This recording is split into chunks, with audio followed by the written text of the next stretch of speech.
O recinto feiral Manuel Vila de Muimenta acollerá esta fin de semana a 41ª edición da Moesmu. A organización da feira multisectorial xa ten acondicionado o espazo que supera os 25.000 metros cadrados de superficie, onde este luns tiña lugar a presentación do programa. A Deputación contribúe con 8.000 euros a mostra a exposición de Muimenta, o abeiro do compromiso que mantén co sector primario da provincia. Económicamente estamos colaborando ano tras ano, este ano con 8.000 euros, e que o noso compromiso é seguir colaborando con vosotros para que sigáis facendo e organizando esta feira. A mí só me gustaría poñer en valor tanto ao traballo da comisión deste ano como o traballo de todas as comisións que os precederon. Eu creo que a Moesmu é un exemplo de traballo colectivo dende o primeiro día, dende a súa creación ata hoxe.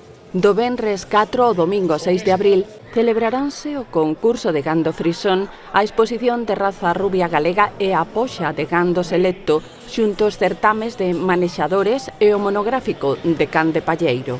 Creo que son reclamos máis que suficientes para dicir que estamos ante unha dos grandes referentes agrogandeiros de Galicia. A maquinaria nova e usada, os produtos galegos de calidade e artesanía reforzan este ano a súa presenza na Moesmu.